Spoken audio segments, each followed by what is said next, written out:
Alright everybody, I got my 1998 Honda Foreman, and lo and behold, if you ever hear this noise,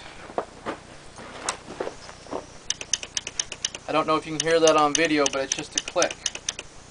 That means either the starter has gone out or the starting solenoid has gone out. So I'm going to show you how quickly here how to test this. It's probably a two-part video. I'm going to show you what to test, how to test it, so you can hopefully do this at home without maybe not even having to buy a new starter. The first thing you do is remove your seat, and we're going to check the battery to make sure you got enough voltage to turn the starter over. You're going to need a voltmeter. This is a Fluke voltmeter. You'll want to set it on DC. And touch your battery. Let's see where we're at voltage. I'm at 13.22 volts, which I knew it wasn't the battery because I just put a brand new battery in this a while back. So the next thing we're going to check here, and if you don't have a voltmeter, you can actually take your battery out and take it to a, like a Les Schwab tire or any type of a tire or automotive store, and they'll test your battery for you and tell you if it's good or bad. This is a starter solenoid right here. You can use a test light if you don't happen to have a... Let me get this camera right on this here.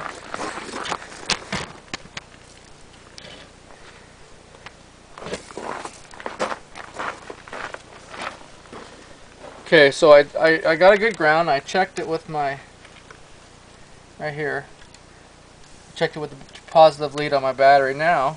Okay, so one side of the starter solenoid has juice, the other side does not. Now all you need to do is turn your key to the on position, hit your start.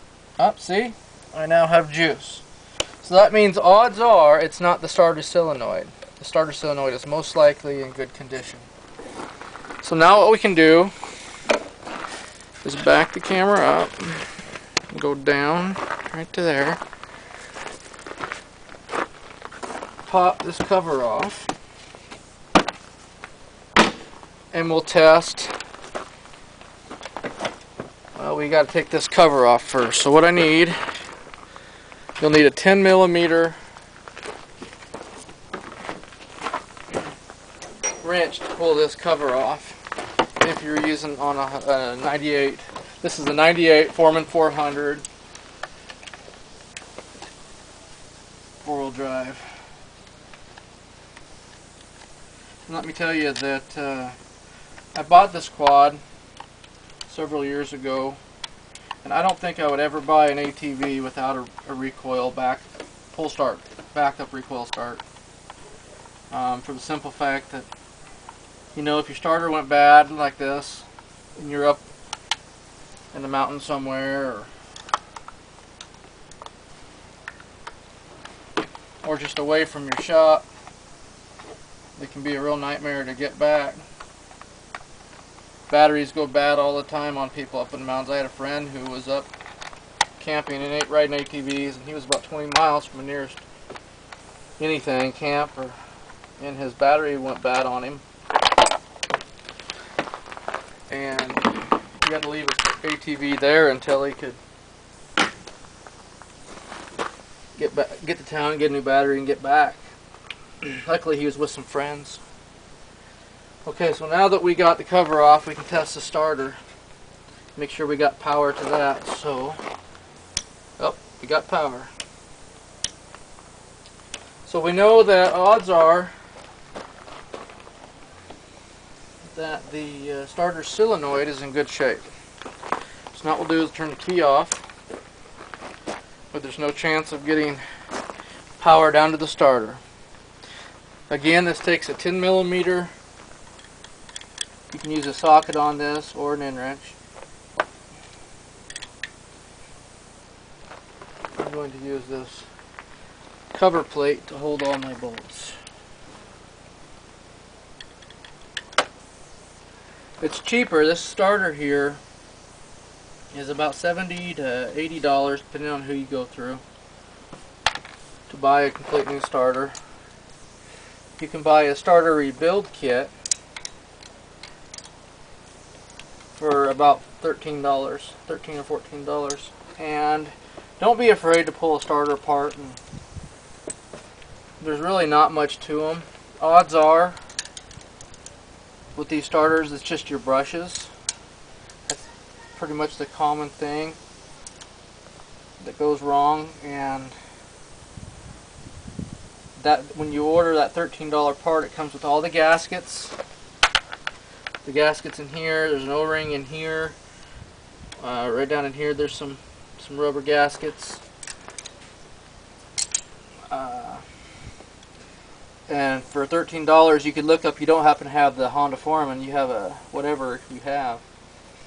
You could just look up your model of four-wheeler in a search engine on a computer. Like for example, for me, I just type in Honda Foreman 400 starter rebuild kit, and that's how I found the one for this. And these on the Honda Foreman, they just pop out, and it's just an O-ring that seals it in. Really basic. So what we'll do now is I'll reposition the camera. We'll break the starter down and we'll see what's going on. Okay, so now what we're going to do is we're going to break the starter down. On this particular starter, it takes an 8mm, I believe it was, no, 7mm socket. You have 2 bolts. Now on this you'll have 2 identifying marks of where to line up. I just took my knife and just did a little scratch on there so I knew which was top on this center section here. It's really hard to get them confused.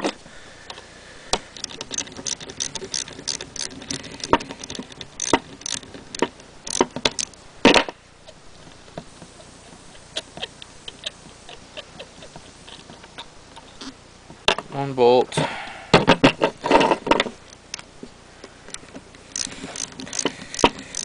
You know, it's starters like this, it's really easy to buy a new one, but starters are actually fairly basic, and you can rebuild them for like $13 for the kit. You know, why not save a little money and just buy a rebuild kit, and it only takes you about 20 minutes and you can have this thing completely rebuilt. Just pull the center armature out, and that all comes apart. Simple. This gasket here just fits on this. Now the rebuild kit, like I said, comes with all these new gaskets. Mine are actually in really good shape. Now a couple things you want to look at is this armature here. If it's really dirty, wipe it down, clean it. Same with all this. The inside in here where the magnets are, you can take an air compressor and blow this out. Here's what typically goes wrong with these. This takes a 10mm. Now I have to confess something here. The starter actually went out on me about 2 weeks ago, and at that point I didn't even think about making a video. I just wanted to get it fixed. So what I did is I simulated. I already took this apart earlier, and I simulated a brush getting stuck, because that's actually what happened with mine a week ago. What happened was a bunch of dust, debris and dust from these brushes built up, and this brush here was stuck back, so it couldn't come out and touch this armature on the starter. So once I tore it down, I took a compressor and blew all these parts out. The brush popped right out and started working good. So what I did, I just stuck a little stick in here just to simulate what happens. So there's my fix. So as you can see, this, when you buy the $13 kit, it comes with this whole plate, a new brush set, new gaskets for the whole thing. So now that I found my issue, I would have blew this out. Now you're not supposed to put grease or anything down in these. I did. I took just a little bit, just a smidgen on the tip of my finger, and brushed it onto this. Now what you'll do to put back together in reverse, this is square, and it has a square matching receptacle. You put that in.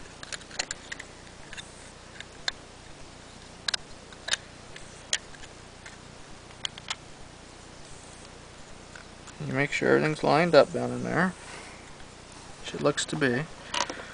You put your I don't know what these are made out of, but there's some type of a neoprene gasket material. And then you put your metal washer on, and your bolt.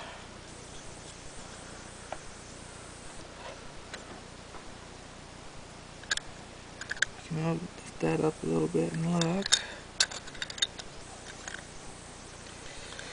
And then you snug that down.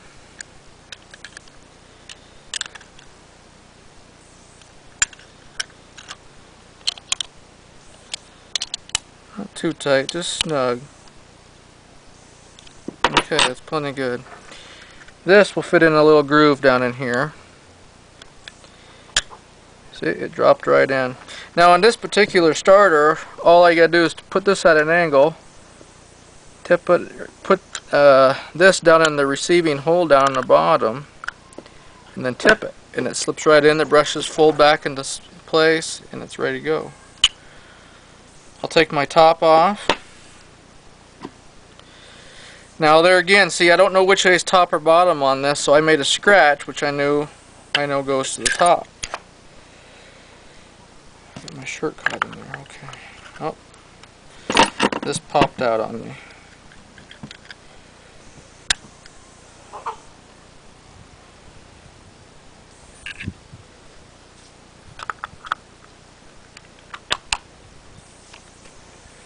Okay, where's my mark?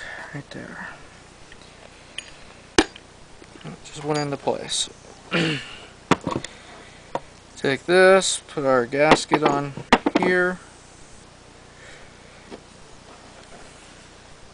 Find our mark. Right there. Find our other mating mark.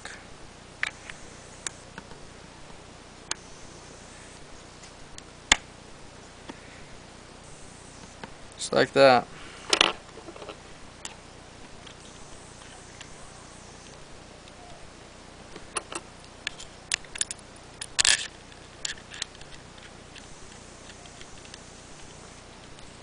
And all we gotta do is snug these back down.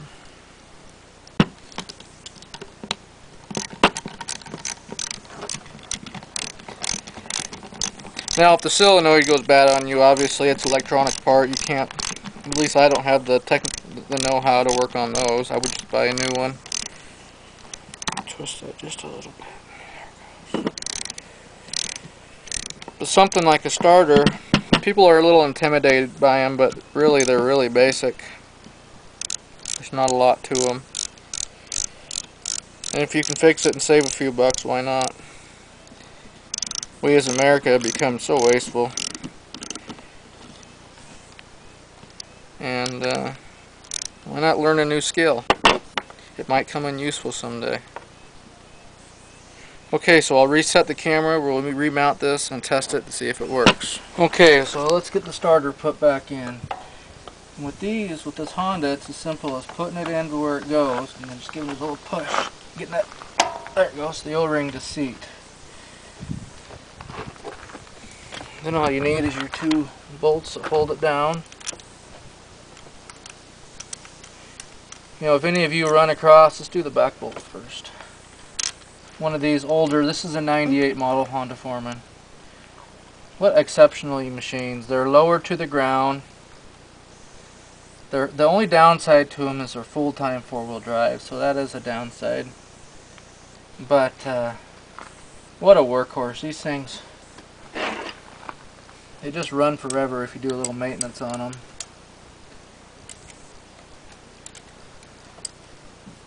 They're not cold-blooded at all, at least this one hasn't been.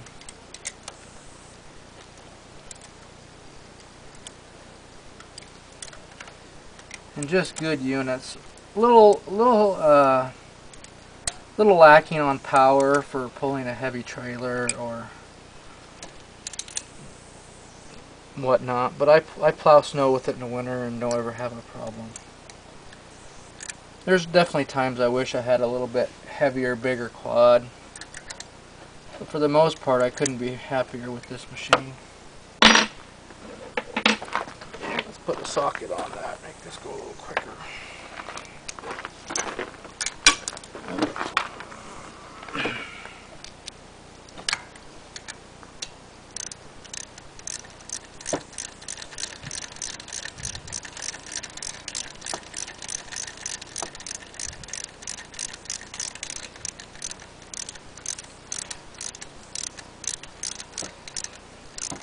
You don't want to over tighten these. This is all going into aluminum, so you just snug them up.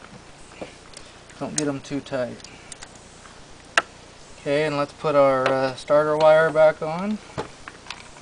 It's a single wire, nothing else to take off. That keeps it nice and easy.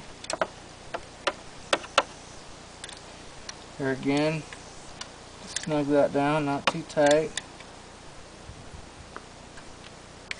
And let's give it a quick test. Looky there.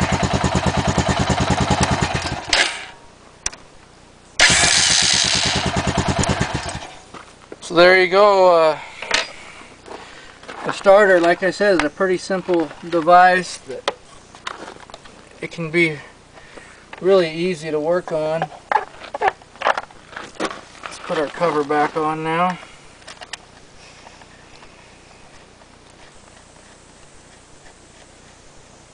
So don't be afraid to tear into it. Take pictures along the way if you're worried about losing, you know, the orientation of the parts. As you're disassembling it, just take some pictures. Or even make your own little video of yourself doing it, just so you know how to put it back together.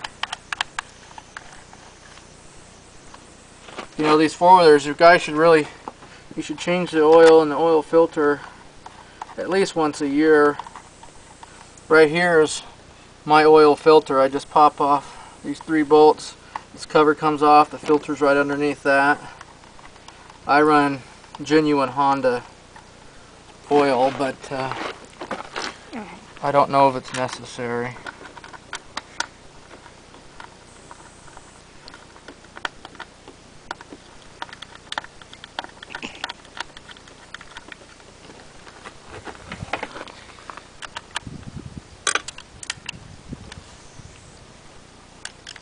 So I hope that if you guys are having an issue with a starter, this maybe will help you get over the fear of tearing into it. Now get your hands dirty, learn how to do it. There may come a time here that you'll have to be able to do stuff like this, and you wish you would have practiced beforehand. So take care and God bless.